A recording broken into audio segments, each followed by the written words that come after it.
Friends, Joe கிச்சனில் இன்றைக்கி எண்ணெய் கத்திரிக்காய் குழம்பு எப்படி டேஸ்டியாக சிம்பிளாக செய்கிறதுன்னு பார்க்கலாம். இந்த வீடியோ பார்த்துட்டு மறக்காமல் ஷேர் பண்ணுங்கள். சப்ஸ்கிரைப் பண்ணாதவங்க சப்ஸ்கிரைப் பண்ணிவிட்டு பெல் ஐக்கானையும் ப்ரெஸ் பண்ணுங்கள்.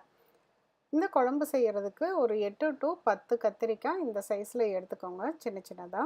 இதை வந்து குறுக்கால் இப்படி கட் பண்ணிவிட்டு பூச்சி எதுவும் இருக்கான்னு செக் பண்ணிக்கோங்க. இதை யூஸ் பண்ணுற வரைக்கும் தண்ணியில் போட்டு வச்சுருங்க, அப்போ தான் வந்து கருத்து போகாமல் இருக்கும். ஒரு பேனில் 3 டேபிள் ஸ்பூன் நல்லெண்ணெய் விட்டுக்கோங்க. நல்லெண்ணெய் தான் நல்லாயிருக்கும்.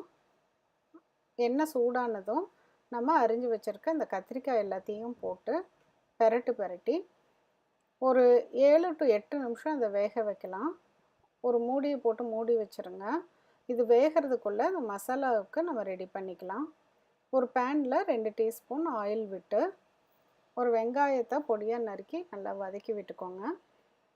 இப்போ 2 சின்ன தக்காளி போட்டு அதையும் வந்து வதக்கி விட்டுக்கோங்க. தேங்காய் ஒரு 1/2 கப் தேங்காய் துருவினதாக இருந்தாலும் போட்டுக்கலாம். மஞ்சத்தூள், மிளகாத்தூள், அப்புறம் கொத்தமல்லி தூள், இது எல்லாத்தையும் போட்டு அந்த சூட்லேயே ஒரு பெரட்டி விட்டுக்கோங்க. ரொம்ப நேரம் இந்த பொடியை போட்டதுக்கப்புறம் வதக்க தேவையில்லை. நல்லா பெரட்டி விட்டுட்டு ஆஃப் பண்ணிடுங்க. இது ஆறுனதுக்கப்புறம் நல்லா நைஸாக அரைச்சி எடுத்து வச்சுக்கலாம். இப்போ கத்திரிக்காய் வந்து வெந்துருச்சா அப்படின்னு சொல்லிட்டு பார்க்கலாம். கத்திரிக்காய் வந்து நல்லா வெந்துருச்சு. உடையாமல் இருக்கணும், அப்போ தான் குழம்புல போட்டு சாப்பிட்றப்ப நல்லாயிருக்கும்.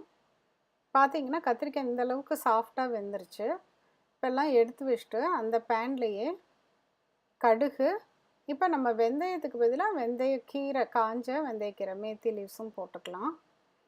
அப்புறம் சின்ன வெங்காயம், பூண்டு, இது எல்லாத்தையும் பாதியாக அரிஞ்சு போட்டு வதக்கிட்டு புளி தண்ணி, இப்போ அரைச்சி வச்ச மசாலா, இது எல்லாத்தையுமே போட்டுக்கோங்க. போட்டுட்டு நல்லா வந்து கலந்துட்டு அதுக்கப்புறம் மூடி வச்சு கொதிக்க விட்டுருங்க.